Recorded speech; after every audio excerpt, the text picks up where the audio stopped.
We all want a good phone at a cheap price, but these days there's so many dodgy backstreet alley places that offer you these fake phones.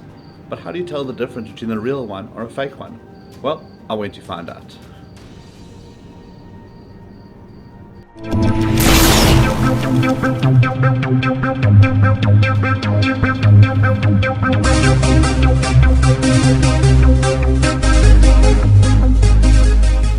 Hi, my name is Richard Chetty. I'm the Service Director at Samsung South Africa. I'm responsible for everything from logistics to customer queries to parts to anything that really happens that's not sales related at Samsung. My advice is if it's too good to be true, it normally is too good to be true. So if you find a phone that much cheaper and you haven't physically seen the phone and compared it against another device, please don't buy it. Otherwise you might have lost 4,000 Rand that you shouldn't have in the first place. Go to an accredited reseller in order to purchase it. If you had to look at the differences between a real device and a fake device, now, so the one on my left is a fake and the one on my right is actually a genuine phone, right? Things that you could see in terms of how it's labeled. It literally looks like there's a little bit of a sticker and you can feel the Samsung logo in here. Okay. From the overall look of the phone, you'll also see that the screen looks a bit lighter. You compare that to the genuine one. I don't know if you could see that, but the Samsung screen is always darker. It's as dark as possible. This screen reflects more light and the quality of the screen is also different. If you look really close, which you won't be able to see on camera, you'll notice that there are some sensors on the Samsung device, okay, that do not appear on the fake device. But if you look at how the Samsung is written in here versus how it's written in here, you can see this looks a lot more unprofessional than this one. But more important than that, if you look at the quality of the camera, you could immediately identify that this is not how Samsung builds a phone with a camera. The quality of that is really poor compared to the quality of this camera over here. You'll notice the infrared on the genuine phone versus no infrared on the fake device. Because if you look at the difference in the size of the battery, most people who have had an S4 knows the size of an S4 genuine battery. Okay, this is the fake battery. You could see the refinement of the quality of the decals and the icons and the positive and the negative versus the quality of the overall design of the fake device. So the battery is really probably one of the most important things in the device, because that could result in how we charge it, and we've seen physical evidence of batteries that have blown up, and the last thing we want to do is cause physical damage to a customer or his property. If you consider how the device is actually molded, this is the pins on the battery, the connectors. You'll notice it's also quite refined in terms of how they're designed, and the fake connectors are completely different in line with the design of the phone. Okay. If you look at the actual phone itself, the connectors, these are hard connectors. They strong on the actual device, and the genuine phone, these are obviously softer connectors, and they link into the genuine strategy of Samsung. But if you consider the back sticker, the IMEI number on this phone, it shows clearly that there's also an ICASA sticker.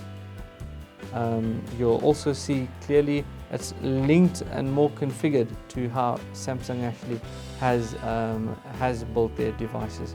The fake one, this is a really bad copy of a fake, where you can see the customer probably paid about 2,000 or 3,000 Rand for something that's absolutely useless.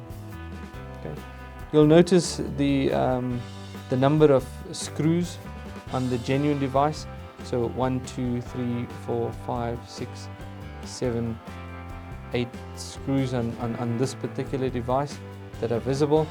And on this device, you'll notice there's one screw, there's another one, and another one. So there's basically 3 screws, and the rest are dummies.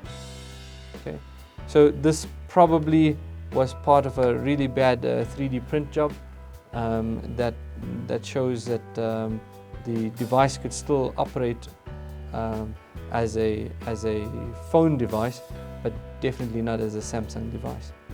Okay. Perhaps a good idea is for us to look at the S5, and I think they've really done a much better job with the S5 in understanding. Firstly, have a look at the boxes. Right? They come in genuine Samsung boxes. In order for you to identify which is the difference is really going to be difficult from just looking at the box.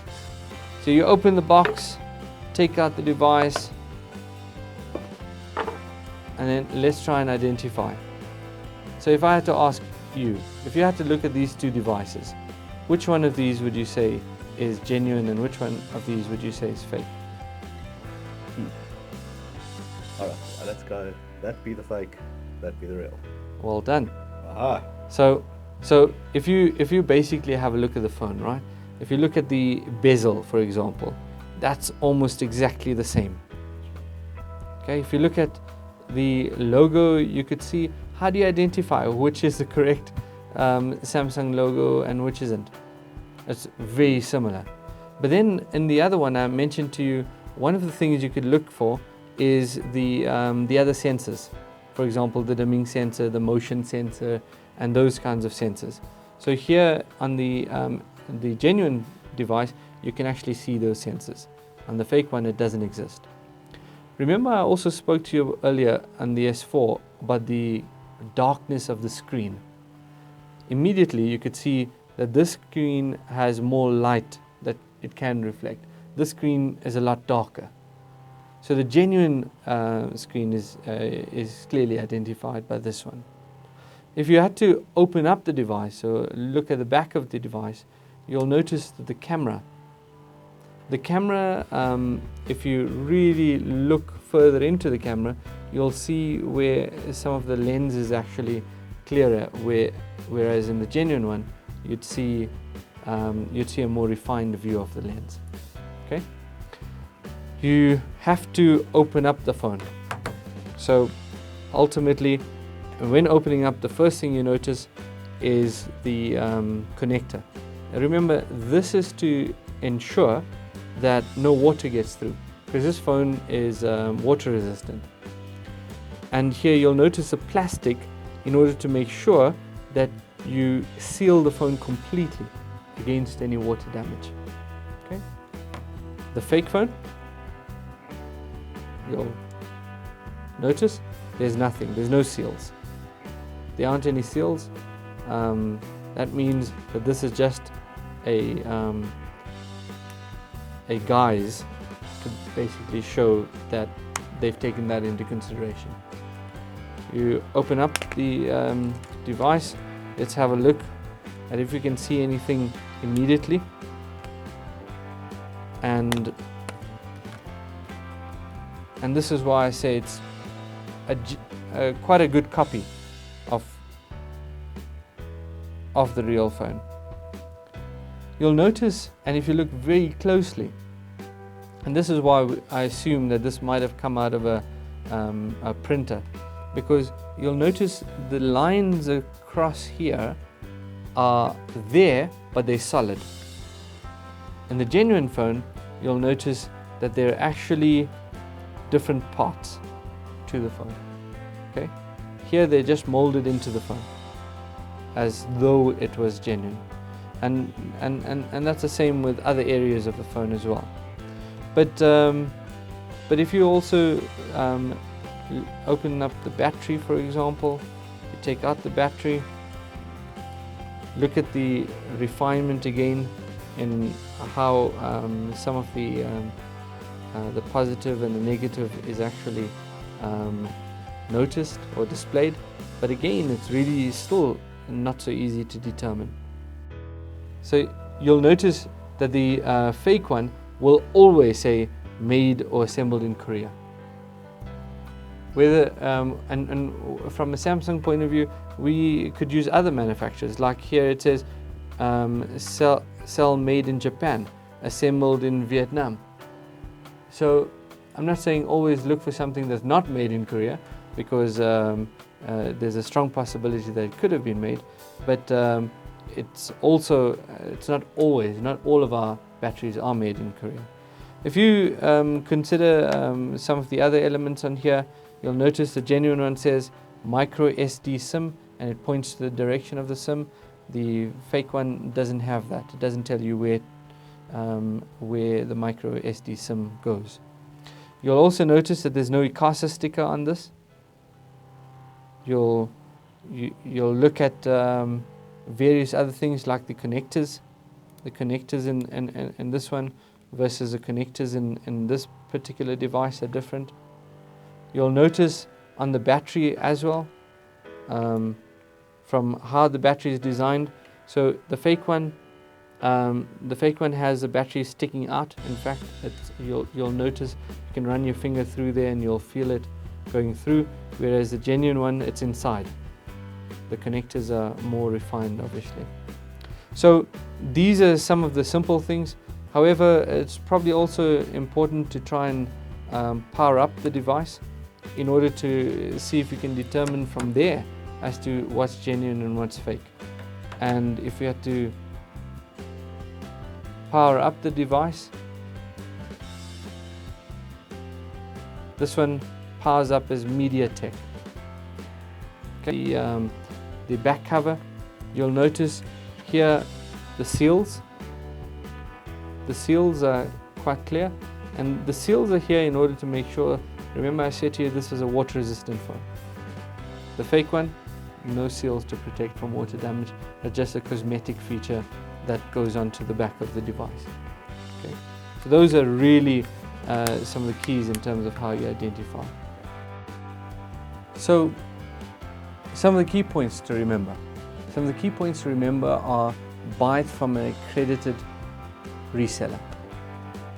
If it's really cheap and you're buying the unit online, make sure that you understand the source from where you're purchasing it, and make sure that you can return the device if it's not a genuine device. My recommendation is don't even go there. Don't even try to purchase a device that's not from a genuine reseller. And if you buy something online, it may not necessarily have, even if it is genuine, it may not necessarily have the 2-year warranty that we have in South Africa. So you want to make sure that if anything goes wrong with your device, you benefit from the 2-year warranty. The 2-year warranty ensures that all parts, if anything does go wrong, are replaced with genuine parts, and that the phone is restored to original factory condition. So please, let's make sure that the decisions we make are not only informed, but they're the right decisions in order to ensure business continuity for ourselves.